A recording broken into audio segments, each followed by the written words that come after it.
Hello, everyone. I'm Sheriff Wayne Ivey, and you're watching Hit the Streets, our latest crime-fighting initiative that targets criminals before they can target our citizens. They say that crime will rise to the level a community will tolerate. In Brevard County, we have zero tolerance for crime. These are the stories.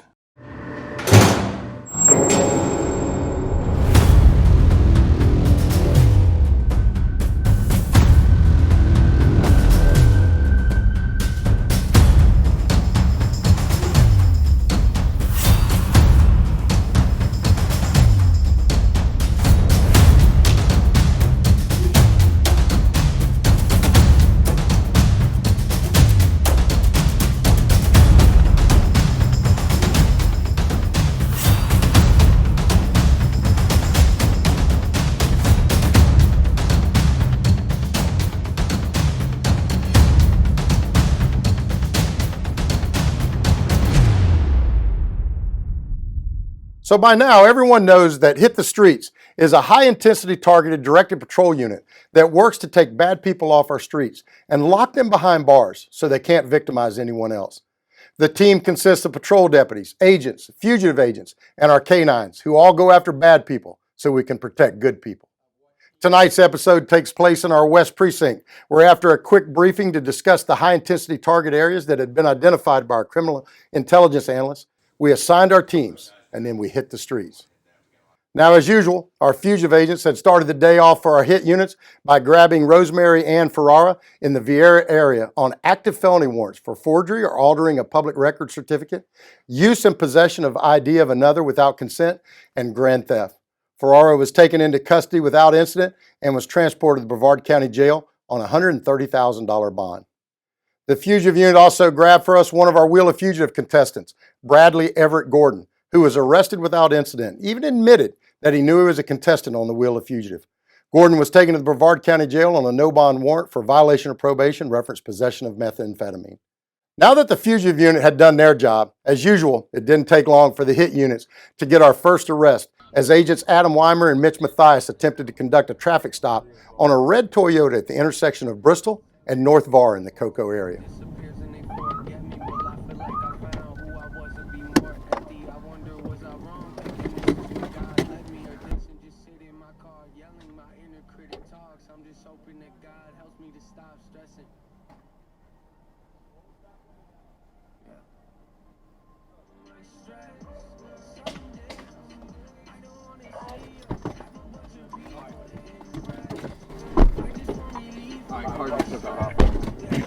Good idea. Busting my hand open. Yeah. Southbound Pike.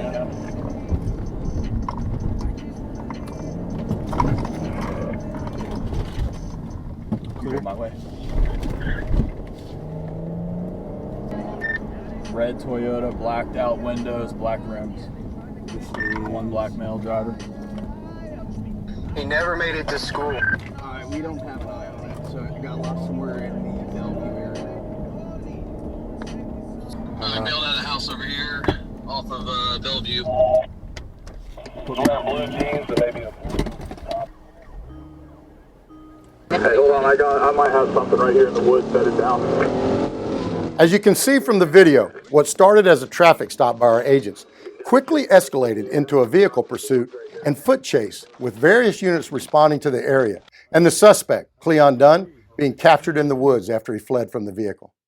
As I always tell everyone, if you run from the Brevard County Sheriff's Office, you're only going to go to jail tired. And as you can see from the video, that's exactly what happened to Dunn, who was found to be in possession of a small amount of narcotics and was also knowingly driving while his license was suspended. After being checked out and released by Brevard County Fire Rescue because he was whining and complaining, Dunn was transported to Brevard County Jail on charges of fleeing and attempting to elude, driving while license suspended with knowledge, and resisting arrest without violence. Dunn, who is also a listed career criminal with multiple arrests from our agency, was held in our beautiful county jail on a $3,000 bond.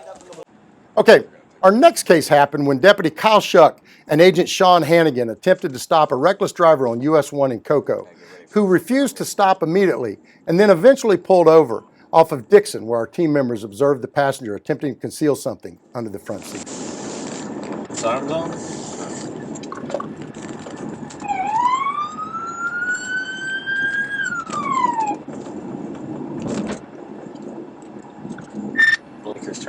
West Dixon has not stopped it. Slow. Alright, where do you guys stop? Scene 12. Reckless driver. Dispatch has been Advanced discount on the park. Dispatch has been updated. Dispatch has They been are stopping. Driver, step out. Step on out, buddy. Step back here, bro. Step back here.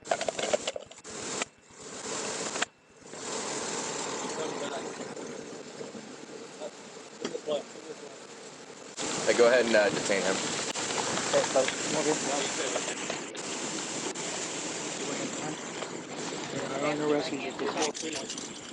Open the door, lower the window. Passenger, step out.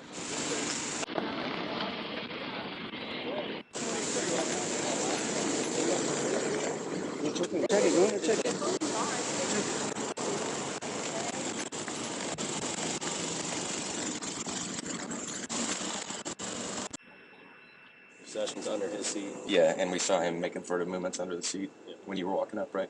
Yeah. Okay. Yeah. Four Percocets and a bunch of weed.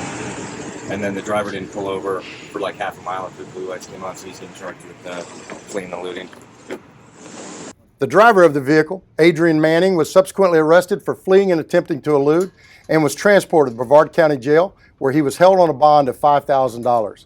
While Manning took the ride for fleeing, his partner, Jamari Parker, was charged for possession of a controlled substance and possession of drug paraphernalia after he was found to be in possession of 4 oxycodone pills. Parker was also transported to Brevard County Jail with a total bond of $2,500. While Shuck and Hannigan were getting it done with the traffic stop, Deputy Irizarry and Agent Polito were making an additional traffic stop on a pickup truck with illegal window tint near Camp Road at US 1. After K-9 Deputy Andrew Johnson's dog gave a positive alert during a free air sniff on the vehicle, Izzy and Hannah located a backpack inside the vehicle with approximately 2 pounds of marijuana inside it and also $6,500 in cash that was consistent with narcotics transactions. While the suspect tried to convince our agents that the 2 pounds of pot was for personal use, our agents, at the direction of our legal advisor, seized the currency and will meet with the state attorney's office to discuss the potential for future charges of felony drug possession.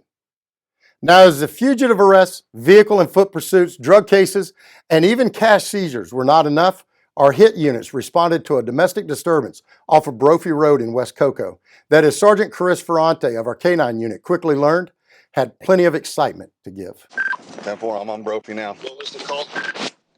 Oh, here we go.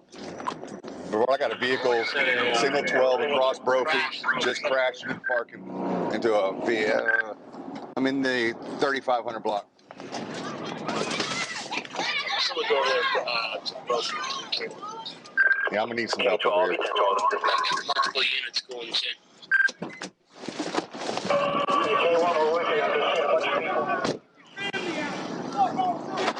Hold up. What's going on? I got kids to bring that buddy over around here. All right, buddy. I got kids in there, man. You dead, bro. Come here. Okay, what's going on with you? I just want to go to prison for the rest of my life. All right, what's up? What's going on? Hey guys, just relax for me, okay? Just relax. Come over to my car. Stay in the jail, man. All right, I'm coming down the road, and that thing came across the road at about 150 miles an hour backwards into that house. Who's driving it? This right here. That house over there, all the way over here. Yeah, I saw it come across the road. Hey, ma'am, over here. Right here. Put your butt against this car. Hey, put your butt against this car. Sergeant Ferrante's dash cam did a great job of capturing at the very start of the video the suspect, Magnolia Staton, as she crashed her car during a domestic disturbance into the victim and the victim's car, and then backed her car at a high rate of speed across the roadway, crashing into a house that was occupied by several citizens. Staton admitted, after being advised of her constitutional rights, that she rammed her car into the victim on purpose because of the argument and dispute they were having. Staton was subsequently charged with aggravated battery with a deadly weapon and also criminal mischief, and was transported to Brevard County Jail on a bond totaling $17,000. Well, there you have it, folks. Another exciting night with our HIT unit and another night of bad and dangerous people being taken off our streets and going straight to jail where they can't victimize anyone else. As I always say, crime will rise to the level a community will tolerate. And in Brevard County, we have zero tolerance for crime. We'll see you next time on Hit the Streets.